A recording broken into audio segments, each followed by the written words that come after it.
जिखनक आमी आसाम हिलिं मोनसे गोदान आयेन फैलायबाय नों ख्रिस्टियानानो जा बा हिन्दुआनो जा जुदि आयेनखौ सिफायो बा मानिया अब्ला नोंथाङा जेलाव थांनो गोनां जागोन आरो बे खाथां बे खौरांखौ फोसावबाय मा आयेन बेयो जोंनि आसामाव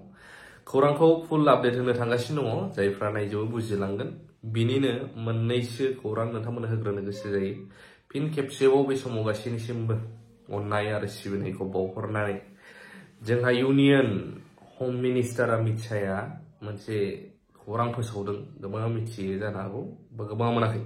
बे जाहैबाय सिटिजेन अमेन्डमेन्ट एक्ट जायखौ जोङो का आन्दलन होननानै गोबां खोनाबोबाय आसामावबो CAA का दा बिथाङा मा बुंदों जोंहा नखर मन्थ्रिया which was enacted in 2019 will be implemented before the Lok Sabha election this year after issuing the rule in this regard. Lok Sabha election ni sigang implemented जानो थाखाय 2019 निफ्राय जा का आन्दलन जों खोनाबोदोंमोन जाय सिटिजेन अमेन्डमेन्ट एक्ट तो जोंनि बर'फोरनालाय बोरो माला जाबावगोन थामसानो जोबसै नै आं रावबो गभर्नमेन्टखौ दाय होननानै बुङाखै नाथाय थामसानो जोबसै 5 बोसोरा थांसै नाथाय जोबजानाय एनडिबिफ्रा माला गबावगोन पिसिखौनि थ्रुयै गोजोन गोरोबथानि थ्रुयै माला साननो गोनां आरो बुङोब्ला गोबां खोथा ओंखार जोंनि गेजेराव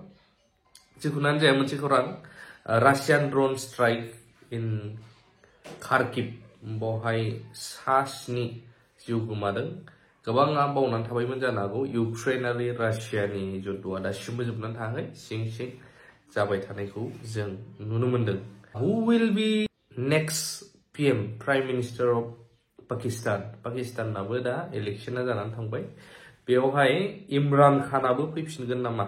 फैफिननो हागौ नामा सिगांनि जाय प्राइम मिनिस्टारमोन मानो होनब्ला बिथांमोनाबो दा जिखिनि दङ रावबो माने हारसिं सिंगोलैनो सरकार दानो हानाय गोहोआव गैया बिसोर सोरबा नङा सोरबा अलायन्स गभर्नमेन्ट लोगो नांनानैसो सरकार दानांगोन बेबायदि सिचुएशन जानानै दं दा पाकिस्तानावबो लोगोसे आसाम आयेन आफादनि बिबुंथिगिरि मानगोनां बिश्वजित दैमारि सारा BTC एकर्डखौहाय बिथाङा गावनि लिरथुमनि गेजेरजों पस्टनि गेजेरजों मा बुंदों खोनासंनि फै दिनै बड'लेण्ड गोरोबथा सान बयनिसिमबो आंनि गाहाम हामग्लायनायखौ बावहरबाय थांनाय 2003 मायथाइनि 10 फेब्रुआरियाव गोलाव सोमावसारनायनि उनाव बर'फोरा भारत संबिधाननि सिङाव 6थि फारिनि गेजेरजों बड'लेण्डखौ टेरिटरियेल काउन्सिल महरै मोनफुंनो हादोंमोन दिनै जा थाथायाव बर'फोरा सफैदों बेनि गुदियावनो बै गोरोबथाया बर'नि जिउ आरो जारिमिनाव बेनो जोंनि इयुनखौ गायसनजेननो हानायनि गिबि सान मैया थांनाय 10 फेब्रुआरिया ओंखायनो बे साना साफ्रोम बर'नि थाखाय जेब्लाबो गनायजाथाव गोसोखांथाव आरो देरगाथाव सान जानानै थाबाय थागोन बे गोरोबथानि खामानियाव आं गावनो सासे बाहागो लागिरि हिसाबै दिनै आं गोसोआव गोग्गानाय मोनदों सोमावसारनायनि गेजेरजों भारत संबिजितनि सिङाव बड'लेण्डखौ गायसननायाव जाय जोहोलावजोफोरा बिसोरनि बेसेन गोसा जिउखौ बावलांबाय बिथांमोननिसिम आंनि गोसो गोथारै सिबिनाय बावहरबाय बिथाङा गावनि गोसो सिंनिफ्राय गोजोननाय आरो सिबिनाय आरो जायफ्रा मुंख्लं जाबाय बिथांमोननिसिम मान बावहरनायजों BTC एकर्डखौ गावबो पस्टनि गेजेरजों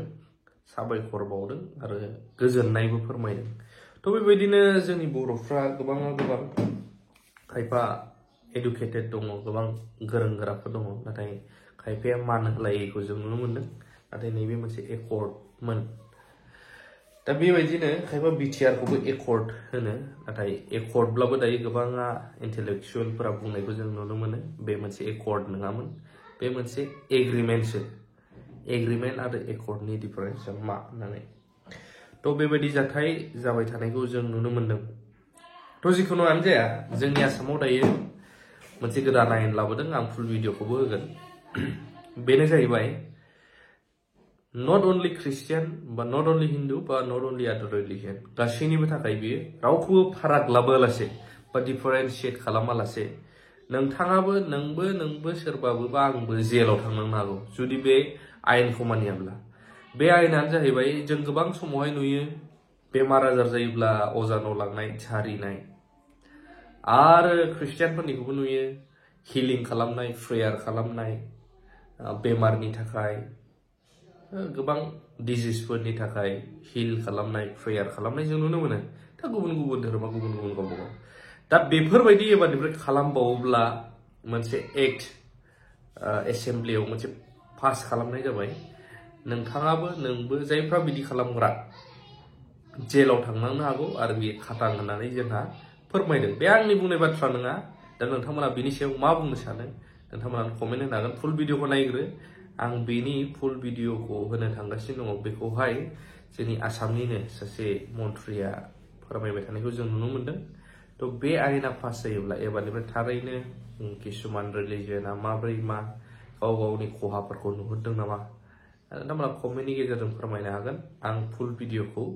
होनो थांगासिनो दङ थ' खौराङा बेखिनियानो नायलांजोबनो हागोन নামত তেওঁলোকে অন্ধবিশ্বাসৰ বলি কৰে অসমত এটা খুব আমি সকলোৱে লক্ষ্য কৰি থকা এটা বেয়া প্ৰেক্টিচ আছিলে সেইটো হ'ল চিকিৎসাৰ নামত হিলিং কৰা বা বিভিন্ন ধৰণৰ সন্মোহন কৰা বেজালি কৰা এই ধৰণৰ যিটো ব্যৱস্থা আছিল ইয়াক মানে প্ৰিভেনশ্যন অফ ইভিল যাক প্ৰিভেনশ্যন অফ ইভিল বুলি কওঁ আমি সেই ধৰণৰ এটা বিল অনা হৈছে যিখনক আমি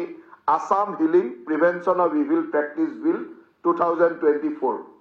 এই বিলখন আজি অসম কেবিনেটে অনুমোদন জনাইছে Assam healing prevention of evil practice bill 2024 ইয়াৰ জৰিয়তে যি সন্মোহন বা হিলিং কৰি বিভিন্ন ধৰণৰ বেমাৰৰ চিকিৎসা কৰা বা মানুহক বেজালি ইত্যাদিৰে এই ধৰণৰ মানুহক আভুৱা পৰা যিবিলাক কাম আছিল এইবিলাকক ক্ৰিমিনেল এক্টিভিটি হিচাপে লৈ তাৰ পানিছমেণ্ট বা তাৰ ইমপ্ৰিজনমেণ্ট মানে কাৰাবাস আৰু ফাইন দুইটাই দি এখন বিল অনা হৈছে ইয়াত কোনো ধৰণৰ আনকি এই বিলৰ জৰিয়তে কোনো ধৰণৰ প্ৰমোচনেল এক্টিভিটি ক'ৰবাত পোষ্টাৰ লগোৱা বেনাৰ লগোৱা এডভাৰটাইজ কৰা ছ'চিয়েল মিডিয়াত এডভাৰটাইজ কৰা এইবিলাকৰো ওপৰত ৰেষ্ট্ৰিকশ্যন অনা হৈছে যাতে অসমত যাতে এই ধৰণৰ মানে মানুহক বেমাৰ আজাৰত ঠগবাজি বা এনেকুৱা ধৰণৰ কৰিব নোৱাৰে আৰু ইয়াক অতি কঠোৰভাৱে দমন কৰিবৰ কাৰণে এই বিলখন অনা হৈছে আৰু এই বিলৰ যোনে ভায়োলেট কৰিব ইয়াৰ সেইসকলক কাৰাবাস আৰু ফাইন